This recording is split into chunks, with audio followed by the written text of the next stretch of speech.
जय श्री राधा माधव। भक्त भक्ति भगवंत गुरु चतुर नाम बपु एक, इनके पद वंदन किए नासे बिगन अनेक। श्री मीरा जी का पावन चरित्र भाग 38। विक्रमादित्य का आक्रोश। राणा विक्रमादित्य ने एक दिन बड़ी बहन उदय कुंवर बाईसा को बुलवाकर कहा, जीजा भाभी मारो को अर्ज कर दें कि नाचना गाना हो तो महलों में करने की कृपा करें। वहाँ मंदिर में चौड़े चौगान मौड़ों की भीड़ में जाकर अपनी कला न दिखाएं। यह रीत आपके पीहर में होगी कि बहू बेटियां बाबाओं के बीच में घाघरे फहराती हुई नाचती हों। सिसौदियों के यहाँ नहीं है। मैं कल उधर से निकला तो देखा आराम से नाच और गा रही हैं, मानो बरजने वाले सभी मर गए। अब किसका भय है? मेरे तो एड़ी की झाल चोटी तक फूट गई। आज सह गया हूँ, किंतु फिर कभी देखा तो मुझसा बुरा न होगा। यह बात अच्छी तरह समझाकर कह दीजिएगा। उदय कुंवर बाईसा ने मीरा के पास आकर अपनी ओर से नमक मिर्च मिलाकर सब बात कह दी। पहले तो दाजी राज और बावजी हुकुम भारी पेट के थे, सो कुछ नहीं फरमाते थे भाभी मारा। आज श्री जी बहुत रुष्ट थे। आप मंदिर न पधारा करें, अपना फर्ज है कि इन्हें प्रसन्न रखें। इसका उत्तर मीरा ने तानपुरा उठाकर दिया। कोई करसी तो निंगे पड़ जासी हो मेरतनी जी सा। ये बावजी हुक्म नहीं है जो विष के घूंट भीतर ही भीतर पी पी कर सूख गए। एक दिन भी तो उन्हें सुख से नहीं रहने दिया, मरकर ही छूट पाए वे। जिस दिन से आपने इस घर में पांव रखा है, सदा विष के बीज ही बोती रही हैं। किसी को भी सुख की सांस नहीं लेने दी। 10-12 वर्ष में सबको ऊपर पहुंचा दिया। दिन रात हमारे घराने की लाज के झंडे फहराती रहती हैं। अरे कहा होता ना माँ बाप को कि किसी बाबा को ब्याह देते। मेरे भीम और अर्जुन जैसे वीर भाई तो निश्वास छोड़ छोड़ कर न मरते। उदय कुंवर बाईसा कोहनी तक हाथ जोड़कर बोली, अब तो देखने को बस ये 2 भाई रह गए हैं। आपके हाथ जोड़ूं लक्ष्मी, इन्हें दुखी न करो। अपने तांगड़े तंबूरे लेकर घर में बैठो, हमें मत रांधो। मीरा ने फिर तंबूरे पर उंगली फेरी। तुनक करके उदय कुंवर बाईसा चली गई। राणा जी ने बहन को समझाया, गिरधर गोपाल की मूर्ति ही क्यों न चुरा ली जाए। सब अनर्थों की जड़ यही बला तो है। दूसरे दिन सचमुच ही मीरा ने देखा कि ठाकुर जी का सिंहासन खाली पड़ा है तो उनका कलेजा बैठ गया। टालीरी तो दौड़ पीपल ताई, गिलहरी की दौड़ पीपल तक उन्होंने तानपुरा उठाया और गदगद कंठ से वाणी फूट पड़ी। झरझर झरते आंसुओं से कांचली भीग गई। दासियां इधर उधर खड़ी आंसू ढारती हुई हाथ मल रही हैं। मीरा की उंगली एक तारे पर फिर रही है। आंसुओं की बाढ़ से आंचल भीग गया। तभी मिथिला ने उतावले स्वर में कहा, बाईसा हुकुम, बाईसा हुकुम। मीरा की आकुल दृष्टि मिथिला की ओर उठी। उसने सिंहासन की ओर संकेत किया। उस ओर देखते ही हर्ष के मारे मीरा ने सिंहासन से उठाकर मूर्ति को छाती से लगा लिया। अब की बार अपनी आंखों की वर्षा से उन्हें स्नान कराते हुए कह रही थी, मेरे नाथ, मेरे स्वामी, मुझ दुखिया के आधार, मुझे छोड़कर कहाँ चले गए थे आप। हृदय कंठ से उल्हने छूट रहे थे। मिथिला की आध्यात्मिक जिज्ञासाएं। ये भागवत पुराण सब सच्चे हैं बाईसा हुकुम? एक बार मिथिला ने पूछा। क्यों, तुझे झूठे लगते हैं? मीरा ने हंसकर कहा। इनमें लिखी बातें अनहोनी सी लगती हैं। उसने कहा, राजा रुक्मांद के 10,000 रानियां थी, रावण के 10 माथे थे। उंगली की कोर पर प्रभु ने पहाड़ उठा लिया। सांप के 100 सिर और उन सिरों पर प्रभु नाचे। भगवान के 16,108 रानियां थी और उनके 10-10 बेटे और एक एक बेटी उत्पन्न हुई थी। ये इतने मनुष्य रहते कहाँ भला? धरती ओछी नहीं पड़ गई? काल चक्र के साथ संसार, इसके प्राणी, इनकी शक्तियाँ, रूप आदि सब कुछ बदलते रहते हैं। आज हम जो कुछ देख रहे हैं, संभवतः 500 वर्ष पश्चात लोग इसे झूठ या अनहोनी कहने लग जाएं। द्वापर गए हुए तो 5,000 वर्ष बीत गए हैं। निरंतर परिवर्तित होते हुए संसार में एक सार कुछ भी नहीं है। जो कुछ शास्त्रों में लिखा है वह दो प्रकार के मनुष्यों के लिए है। एक हैं वे जो ज्ञानी हैं, वे इन कथनकों में छिपे अर्थों को अपनी बुद्धि क्षमता से ढूंढ निकालते हैं और उसे हृदयंगम करके आत्मस्वरूप का साक्षात्कार कर लेते हैं। दूसरे हैं वे जो निपट भोले और अज्ञानी हैं, वे इसमें लिखे हुए को सत्य मानकर श्रद्धा और विश्वास के बल पर उनका चिंतन करके पार हो जाते हैं। तीसरे प्रकार के लोग या तो संशयी हैं अथवा व्यर्थ तर्क वितर्क करने वाले हैं। ये सदा रोते ही रहते हैं। रही धरती के ओछे पड़ने की बात, तू बेड़ी पागल काल की ही भांति देश भी सापेक्ष ही है। एक बात गांठ बांध ले मिथुला, सर्वोच्च शक्ति उसे हम जो चाहे नाम दें, उसकी इच्छा ही सर्वोपरि है। उसकी इच्छा के सामने सारे सिद्धांत और नियम धरे के धरे रह जाते हैं, थोथे हो जाते हैं। अतः केवल उसकी इच्छा के अधीन होकर रहो। सुना है कि प्रभु के मंगल विधान में जीव का मंगल ही निहित है, उसके अनुसार सबको न्याय ही मिलता है। फिर आप जैसी ज्ञानी और भक्त के साथ इतना अन्याय क्यों? खोटे लोग आराम पाते हैं और भले लोग दुख की ज्वाला में झुलसते रहते हैं। लोग कहते हैं धर्म को दीमक लगती है, धर्मात्मा को भगवान तपाते हैं। ऐसा क्यों हुकुम? इससे तो भक्ति का उत्साह ठंडा पड़ता है। मिथुला जाजीम समेटकर थोड़ा स्वामिनी की गद्दी के समीप सरकती हुई हाथ जोड़कर बोली, बहुत बरसों से मन की यह उथल पुथल मुझे खा रही है। यदि कृपा हो। कृपा की इसमें क्या बात है? मीरा ने कहा।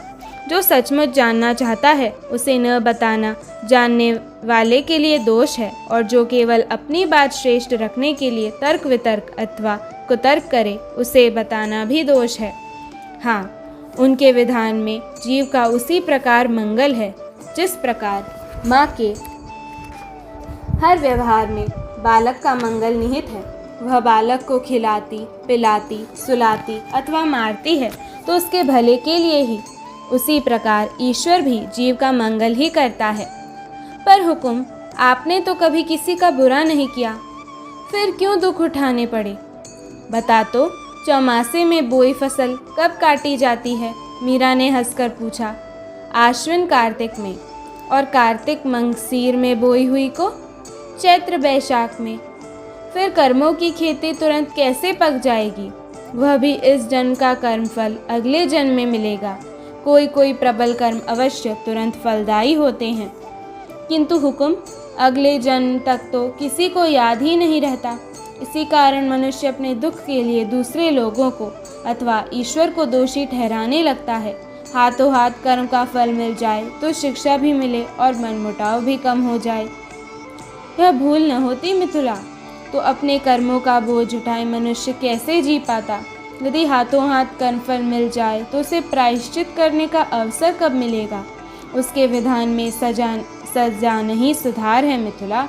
जैसे बालक कहीं गंदे कीचड़ में गिरकर पूरा लथपथ होकर घर आए, माँ के मन में अथाह वात्सल्य होते हुए भी वह जब तक उसे नहलाकर स्वच्छ नहीं कर लेती तब तक गोद में नहीं लेती। अब नासमझ बालक यह न समझ पाए और रोए चिल्लाए, माँ को भला बुरा कहे तो माँ क्या बुरा मानती है? वह तो स्वच्छ करके ही मानती है। हम सब उस बालक जैसे ही हैं। तू सुख की बात करती है मिथुला।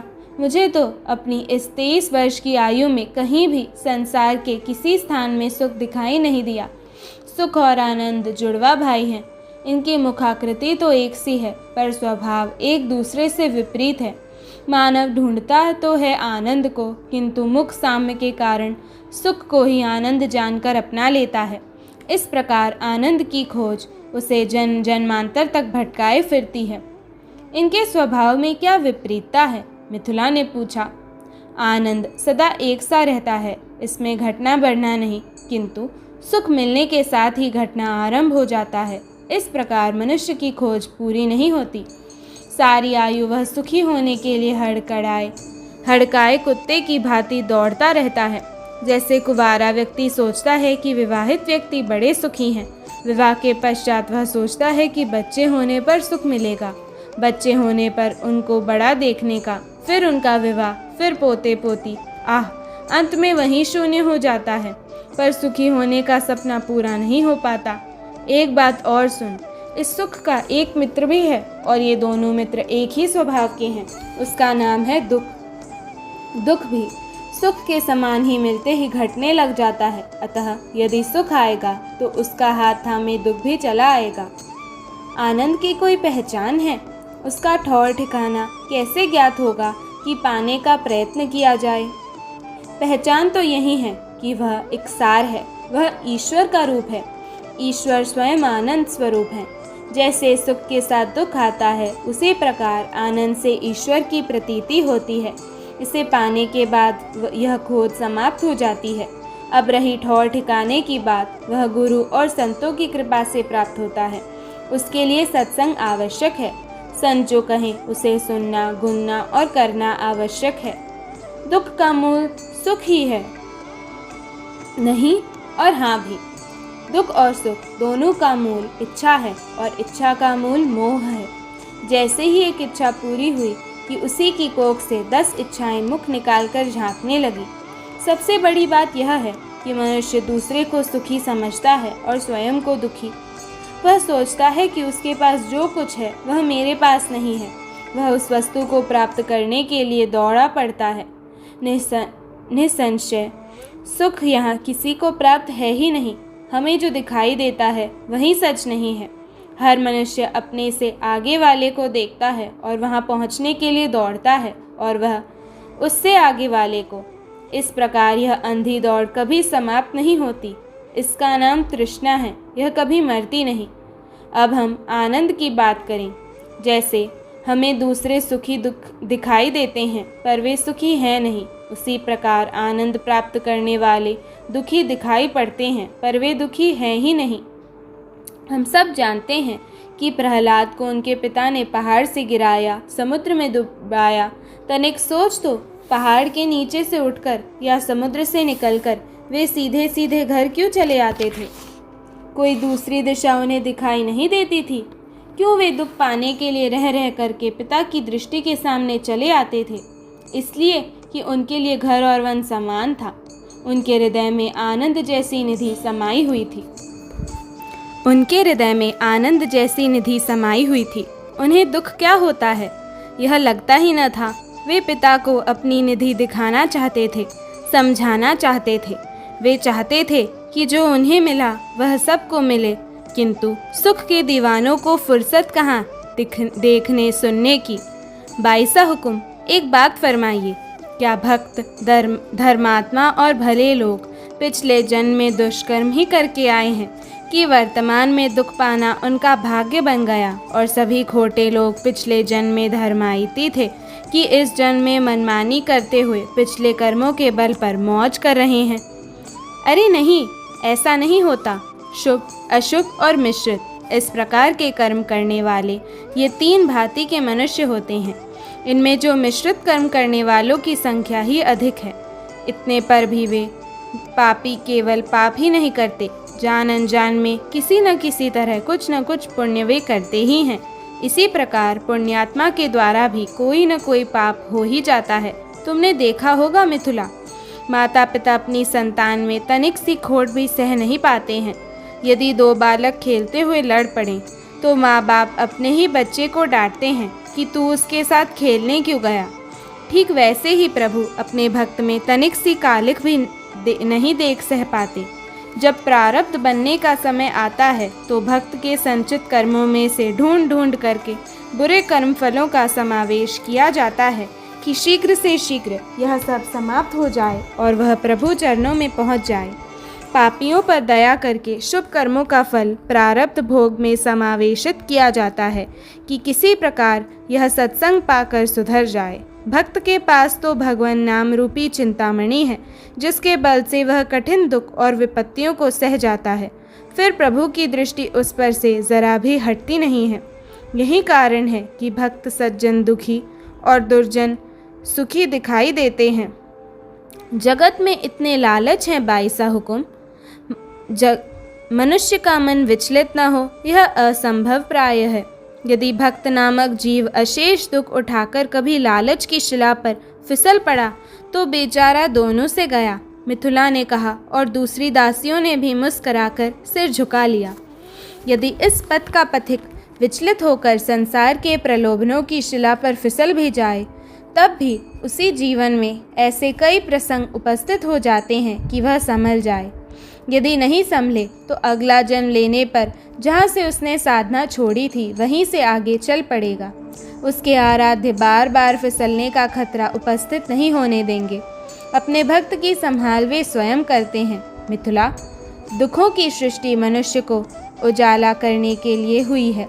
दुख से वैराग्य का जन्म होता है, क्योंकि सुख की प्राप्ति के लिए गए प्रत्येक प्रयत्न को प्रभु निरस्त कर देते हैं। हार थक करके वह संसार की ओर पीठ देकर चलने लगता है। फिर तो क्या कहें, संत, शास्त्र और वे सभी उपकरण जो उसकी उन्नति में आवश्यक हैं, एक एक करके प्रभु जुटा देते हैं। इस प्रकार एक बार इस पथ पर पांव धरने के पश्चात लक्ष्य के शिखर तक पहुंचना आवश्यक हो जाता है। भले दौड़कर पहुँचे या पंगु की भांति सरकते खिसकते पहुँचे, उसके लिए संसार के द्वार बंद हो गए। जिसने एक बार सच्चे मन से यह जानना चाहा कि ईश्वर क्या है अथवा मैं कौन हूँ, उसका नाम ज्ञानी तथा या भक्त की सूची में लिख गया। अब वह दूसरी ओर जाने के लिए चाहे जितना प्रयत्न करे, कभी सफल नहीं हो पाएगा। गिर गिर करके उठना होगा, भूल भूल कर पुनः पथ पकड़ना होगा। पहले और पिछले सब कर्मों में छाट छूट करके वे कर्मफल प्रारब्ध बनेंगे जो लक्ष्य की ओर ठेल दें। जैसे स्वर्णकार स्वर्ण को जब तक खोट न निकल जाए तब तक बार बार भट्टी में पिघलाकर ठंडा करता है और फिर कूट पीट कर, छील कर और नाना रत्नों से सजाकर सुंदर आभूषण तैयार कर देता है, वैसे ही प्रभु भी जीव को तपा तपा कर, मार मार कर महादेव बना देते हैं। एक बार चल पड़ा फिर तो आनंद ही आनंद है। परसों एक महात्मा फरमा रहे थे कि कर्मफल या तो ज्ञान की अग्नि में भस्म होते हैं अथवा भोग कर ही समाप्त किया जा सकता है, तीसरा कोई उपाय नहीं है। चंपा ने पूछा, बाईसा हुकुम, भक्त यदि मुक्ति पा ले तो उसके संचित कर्मों का क्या होगा? ये कर्म भक्त का भला बुरा करने और कहने वालों में बढ़ जाएंगे, समझी? मीरा ने मुस्कुराकर चंपा की ओर देखा। लगता है आजकल चंपा बहुत गुनने लग गई है। चंपा ने मुस्कुराकर सिर झुका लिया। सरकार की चरण रज का ही प्रताप लगता है। मैंने भी किसी जन्म में ईश्वर कौन है यह जानने की इच्छा की होगी, इसी कारण प्रभु ने कृपा करके इन चरणों का आश्रय प्रदान किया है। क्षुब्ध उदय कुंवर बाईसा का गुब्बार। ज्यों ज्यों विक्रमादित्य का क्रोध बढ़ता जाता, त्यों त्यों मीरा का यश भी बढ़ता जा रहा था। मंदिर में और महल की ड्योढ़ी पर यात्रियों संतों की भीड़ लगी ही रहती। जो मीरा के भजन लिखना चाहते थे ऐसे लोग चंपा को घेर रहते, क्योंकि भजन की पुस्तिका उसी के पास रहती। यह सब देख सुन कर के महाराणा के कलेजे में ऐंठन होती, पर करें क्या? सभी यही कहते। पहले ससुर और पति ही कुछ नहीं कहते थे, तो अब कुछ कहने में क्या सार है? रनिवास में भी स्त्रियां दो हिस्सों में बटी हुई थी, कुछ मीरा की ओर और बाकी हार्डी रानी जी और उदय कुंवर बाईसा की ओर। इन्हें महाराणा की शह मिली हुई थी। कभी कभी हार्डी जी कहती, कब मरेगी यह मेड़तनी? यह मरे तो राज्य और घर में सुख शांति आए। जब से इसका पांव पड़ा है तब से आने वाले कष्टों की सीमा नहीं। एक दिन ईडरगढ़ से उदय कुंवर बाईसा के पति पधारे। सारी हंसी खुशी के बीच उन्होंने पत्नी को उल्हाना दिया। तुम्हारी भाभी मोड़ों की भीड़ में नाचती गाती है। कैसी कुल रीति है हिंदुपति राणा की घर की। उदय कुंवर बाईसा मन ही मन कटकर रह गई। दूसरे ही दिन आकर उन्होंने सारी भड़ास मेड़तनी भाभी पर निकाल दी। बाईसा उदय कुंवर ने कहा, भाभी मारा, जानते हैं आप अपनी करतूतों का परिणाम? ईडरगढ़ से आपके जवाई पधारे हैं, यह तो आपने सुन ही लिया होगा। अब आपके कारण मुझे कितने उल्हने, कितनी वक्रोक्तियाँ सुननी पड़ी, सो तो मैं ही जानती हूँ। मीरा ने नेत्र उठाकर शांत दृष्टि से ननद की ओर देखा। बाईसा, जिनसे मेरा कोई परिचय या स्नेह संबंध नहीं है, उनके द्वारा दिए गए उल्हानों का कोई प्रभाव मुझ पर नहीं होता। मीरा का यह ठंडा उपेक्षित उत्तर सुनकर उदय कुंवर बाईसा मन ही मन जल उठी। उदय कुंवर बाईसा ने व्यंग्यपूर्वक जहरीले स्वर में कहा, किंतु भाभी मारा, आप इन बाबाओं का संग छोड़ती क्यों नहीं हैं? सारे सगे संबंधियों और प्रजा में थू थू हो रही है। क्या इन श्वेत वस्त्रों को छोड़कर और कोई रंग नहीं बचा है पहनने को? और कुछ न सही, पर एक एक स्वर्ण की कंकण हाथों में और एक स्वर्ण की कंठी गले में तो पहन ही सकती हैं ना। क्या आप इतना भी नहीं जानती कि लकड़ी के डंडे जैसे सूने हाथ अपशकुनी माने जाते हैं? जब बावजी हुकुम का कैलाशवास हुआ और गहने कपड़े उतारने का समय आया, तब तो आप 16 श्रृंगार करके उनका शोक मनाती रही, और अब ये तुलसी की मालाएं हाथों और गले में बांधे फिरती हैं जैसे कोई बाबुड़ी या निर्धन औरत हो। पूरा राज परिवार लाज से मरा जा रहा है आपके व्यवहार पर। मीरा ने उसी तरह ठंडे स्वर में कहा, जिसने शील और संतोष के गहने पहन लिए हैं उसे सोने और हीरे मोतियों की आवश्यकता नहीं रहती बाईसा। कैसे समझाऊं आपको कि आपके इस साधु संग से आपका पीहर और ससुराल दोनों लज्जित हैं। इस विश्वविख्यात चित्तौड़गढ़ के गर्व से तने खड़े कंगूरे भी मानो लाज से झुक पड़ते हैं। परिवार की अन्य बहु बेटियां पीहर ससुराल से हाथी घोड़ों पर बैठकर राजसी वस्त्रों और स्वर्णाभरणों से सुसज्जित सेवकों से सेवित पाहुने पधारते हैं, और आपके आते हैं तंबूरे, चिमटे, करताल खड़काते, गेरुआ वस्त्र पहने, कोई लंगोटियाँ, कोई भभूतिये, कोई तुलसी और कोई रुद्राक्ष की मालाएं लटकाए, कोई मुंडित और कोई सिर पर जटाओं का गट्ठर बांधे, तो कोई बड़ की जड़ों से लटकती जटाएं लिए मोड़े और बाबाओं का झुंड मानो शिवजी की बाराती चली आ रही हो। उदय कुंवर ने घृणा से मुंह बिचकाकर कहा, हाँ बाईसा, यहाँ शिव एक लिंगनाथ ही है ना। इनकी बारात से लज्जित होना तो अच्छी बात नहीं। मैं तो अपने झरोखों से झांककर इन साधु बाबाओं को देखती हूँ तो खुशी से फूली नहीं समाती। मैं अपना भाग्य सराहती हूँ। साधु संग तो जगत से तार देता है बाईसा। आप उल्टी बात कैसे फरमाती हैं? मीरा ने मुस्कराकर उत्तर दिया तो उदय कुंवरी बाई तुनक कर चली गईं। जय श्री राधे।